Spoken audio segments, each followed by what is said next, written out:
मेरे प्यारे दोस्तों, टुडे हिस्ट्री चैनल में आप सभी का स्वागत है। आज ही के दिन विश्व एवं भारत के इतिहास में क्या क्या घटनाएं घटित हुई थी और किन किन महान लोकप्रिय व्यक्ति ने आज ही के दिन जन्म लिया था, उनके बारे में जानेंगे। तो चलिए शुरुआत करते हैं 9 सितंबर से जुड़ी महत्वपूर्ण घटनाओं के बारे में। आज ही के दिन 9 सितंबर साल 1776 में अमेरिकी संसद कांग्रेस ने आधिकारिक तौर पर देश का नाम यूनाइटेड कॉलोनीज से बदलकर संयुक्त राज्य अमेरिका किया। बात यहाँ अमेरिका की हुई है तो अमेरिका के बारे में जान लेते हैं। अमेरिका की राजधानी वॉशिंगटन डीसी है। अमेरिका के संयुक्त राज्य, जिसे सामान्यतः संयुक्त राज्य यूनाइटेड स्टेट या यूएस या अमेरिका कहा जाता है, उत्तरी अमेरिका महाद्वीप में स्थित एक देश है। संयुक्त राज्य कुल क्षेत्रफल के अनुसार विश्व का तीसरा सबसे बड़ा और भूमि क्षेत्रफल के अनुसार चौथा सबसे बड़ा देश है। यह 50 राज्य, एक फेडरल डिस्ट्रिक्ट, 5 प्रमुख स्वशासनी क्षेत्र से मिलकर बना है।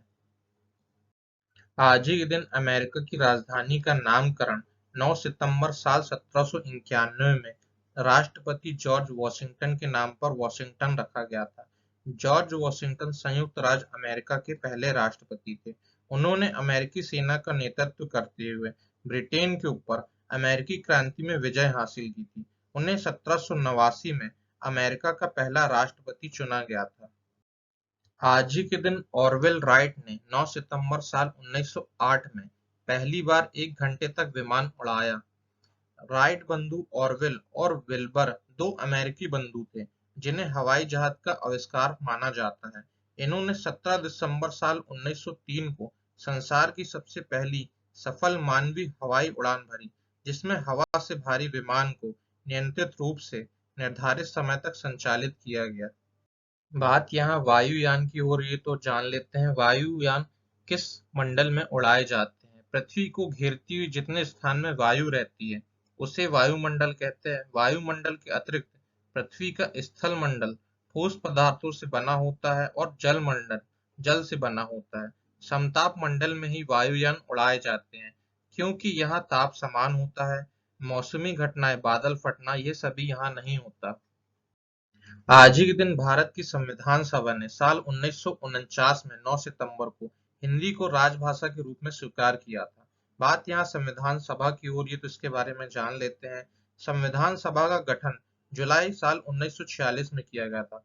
भारत की संविधान सभा की रचना हेतु संविधान सभा का विचार सर्वप्रथम स्वराज पार्टी ने साल 1924 में प्रस्तुत किया था। संविधान सभा के सदस्यों की कुल संख्या 389 निश्चित की गई थी, जिसमें 292 प्रांतों के प्रतिनिधि, 4 चीफ कमिश्नर थे क्षेत्रों के प्रतिनिधि एवं 94 देशी रियासतों के प्रतिनिधि थे। दोस्तों, हर एग्जाम में संविधान सभा की प्रमुख समितियों एवं उनके अध्यक्ष से एक क्वेश्चन अवश्य बनता है, तो चलिए इनके बारे में जान लेते हैं। प्रारूप समिति के अध्यक्ष डॉक्टर भीमराव अंबेडकर जी थे। संचालन समिति के अध्यक्ष डॉक्टर राजेंद्र प्रसाद थे। प्रांतीय संविधान समिति के अध्यक्ष सरदार वल्लभ भाई पटेल थे। संघीय संविधान समिति के अध्यक्ष पंडित जवाहरलाल नेहरू थे एवं संघ शक्ति समिति के भी अध्यक्ष पंडित जवाहरलाल नेहरू ही थे। राष्ट्रध्वज संबंधी तदर्थ समिति के अध्यक्ष डॉक्टर राजेंद्र प्रसाद थे। मौलिक अधिकार एवं अल्पसंख्यकों संबंधी परामर्श समिति के अध्यक्ष सरदार वल्लभ भाई पटेल थे। आज ही के दिन यूरोपीय देश फ्रांस में 9 सितंबर साल 1950 को बड़े पैमाने पर कम्युनिस्टों को गिरफ्तार किया गया। बात यहाँ फ्रांस की हुई है तो फ्रांस के बारे में जान लेते हैं। फ्रांस पश्चिमी यूरोप में स्थित एक देश है, किंतु इसका कुछ भाग संसार के कुछ अन्य भागों में भी है। पेरिस इसकी राजधानी है। यह यूरोपीय संघ का सदस्य है। क्षेत्रफल की दृष्टि से यह यूरोप महाद्वीप का सबसे बड़ा देश है। इसके उत्तर में बेल्जियम, लग्जमबर्ग एवं पूर्व में जर्मनी, स्विट्जरलैंड, इटली, दक्षिण पश्चिम में स्पेन, पश्चिम में अटलांटिक महासागर, दक्षिण में भूमध्य सागर तथा उत्तर पश्चिम में इंग्लिश चैनल द्वारा घिरा हुआ है। वर्तमान में यहाँ के राष्ट्रपति इमैनुअल मैक्रोन है। आज ही के दिन इराक में 9 सितंबर साल 2012 को बम हमले से 100 से अधिक लोगों की मौत हो गई थी एवं 350 लोग घायल हो गए थे। बात यहाँ इराक की हुई है दोस्तों, तो इराक के बारे में जान लेते हैं। इराक मध्य पूर्व एशिया में स्थित एक देश है। यहाँ के लोग मुख्यतः मुस्लिम हैं। इसके दक्षिण में सऊदी अरब और कुवैत, पश्चिम में जॉर्डन और सीरिया है, उत्तर में तुर्की और पूर्व में ईरान अवस्थित है। दक्षिण पश्चिम की दिशा में यह फारसी खाड़ी से भी जुड़ा हुआ है। दजला नदी और फरात नदी इसकी दो प्रमुख नदियां हैं। इसके दोआब में ही मेसोपोटामिया की सभ्यता का उदय हुआ। आज ही के दिन पूरा विज्ञानियों ने साल 2011 में एक अवशेष का पता लगाया। यह मनुष्य का सबसे पुराना पूर्वज है, जो लगभग 20 लाख वर्ष पूर्व पृथ्वी पर पाया जाता था। यह बंदर जैसा दिखता था और इसका नाम ऑस्ट्रेलोपैथिक्स है। बात यहाँ मानव इतिहास की हो रही है, तो मानव इतिहास के बारे में जान लेते हैं। मानव इतिहास में मानव का सबसे पुराना स्वरूप, जिसे ड्रायोपेथिक्स कहा जाता है, उसके बाद ऑस्ट्रेलोपेथिक्स, फिर होमो इरेक्टस, होमो सेपियंस और आधुनिक मानव, जिसे होमो सेपियंस सेपी कहते हैं। आज ही के दिन सर्वोच्च न्यायालय ने 9 सितंबर साल 2008 में सीबीआई को पंजाब और हरियाणा उच्च न्यायालय के दो जजों निर्मल यादव और निर्मलजीत कौर से 15 लाख रुपए के घूस कांड में पूछताछ की इजाजत की।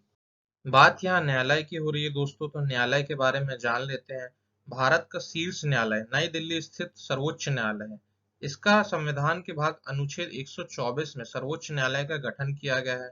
मुख्य न्यायाधीश की नियुक्ति भारत के राष्ट्रपति के द्वारा की जाती है। एवं सर्वोच्च न्यायालय के नीचे विभिन्न राज्यों में उच्च न्यायालय होते हैं। संविधान के अनुच्छेद 214 में उच्च न्यायालय का गठन किया गया है। उच्च न्यायालय के नीचे जिला न्यायालय और उसके अधीनस्थ न्यायालय, जिन्हें निचली अदालत कहा जाता है। वर्तमान में भारत में कुल 25 उच्च न्यायालय हैं। सबसे नवीनतम उच्च न्यायालय आंध्र प्रदेश के अमरावती में स्थापित किया गया है। भारतेंदु हरिश्चंद्र का जन्म आज ही के दिन 9 सितंबर साल 1850 में होता है एवं इनकी मृत्यु 6 जनवरी 1885 में हुई थी। आधुनिक हिंदी साहित्य के पितामह कहे जाते हैं। वे हिंदी में आधुनिकता के पहले रचनाकार थे। इनका मूल नाम हरिश्चंद्र था तथा भारतेंदु इनकी उपाधि थी। हिंदी साहित्य में आधुनिक काल का प्रारंभ भारतेंदु हरिश्चंद्र से ही माना जाता है। भारतीय नवजागरण के अग्रदूत के रूप में प्रसिद्ध भारतेंदु जी ने देश की गरीबी, पराधीनता, शासकों के अमानवीय शोषण का चित्रण को ही अपने साहित्य का लक्ष्य बनाया। वे एक उत्कृष्ट कवि, सशक्त व्यंग्यकार, सफल नाटककार, जागरूक पत्रकार तथा ओजस्वी गद्यकार थे।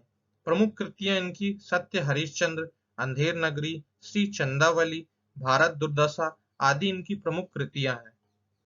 आज ही के दिन नोबेल पुरस्कार विजेता जर्मन भौतिकविद हंस जियोर्ग डेडमेल्ड का जन्म 9 सितंबर साल 1922 में हुआ था। बात यहाँ नोबेल पुरस्कार की हो रही है, तो इसके बारे में जान लेते हैं। नोबेल फाउंडेशन द्वारा स्वीडन के वैज्ञानिक अल्फ्रेड नोबेल की याद में वर्ष 1901 में शुरू किया गया था। यह शांति, साहित्य, भौतिकी, रसायन, चिकित्सा विज्ञान और अर्थशास्त्र के क्षेत्र में विश्व का सर्वोच्च पुरस्कार है। इस पुरस्कार के रूप में प्रशस्ति पत्र के साथ 10 लाख डॉलर की राशि प्रदान की जाती है। अल्फ्रेड नोबेल ने कुल 355 आविष्कार किए, जिनमें 1867 में किया गया डायनामाइट का आविष्कार भी था। अर्थशास्त्र के क्षेत्र में नोबेल पुरस्कार की शुरुआत 1968 से की गई। पहला नोबेल शांति पुरस्कार 1901 में रेड क्रॉस के संस्थापक हेनरी ड्यूनेट और फ्रेंच पीस सोसाइटी के संस्थापक फ्रेडरिक प्रेसी को संयुक्त रूप से दिया गया था एवं भारत में नोबेल पुरस्कार पाने वाले प्रथम भारतीय रविन्द्रनाथ टैगोर थे। प्रसिद्ध भारतीय अभिनेता अक्षय कुमार का जन्म आज ही के दिन 9 सितंबर साल 1967 अमृतसर, पंजाब में हुआ था। इनका असली नाम राजीव हरि ओम भाटिया है। 145 से अधिक हिंदी फिल्मों में यह काम कर चुके हैं। पहला फिल्म फेयर पुरस्कार सर्वश्रेष्ठ खलनायक फिल्म अजनबी के लिए इन्हें दिया गया था।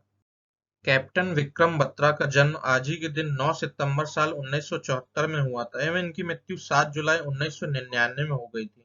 कैप्टन विक्रम बत्रा भारतीय सेना के एक अधिकारी थे, जिन्होंने कारगिल युद्ध में अभूतपूर्व वीरता का परिचय देते हुए वीर गति प्राप्त की थी।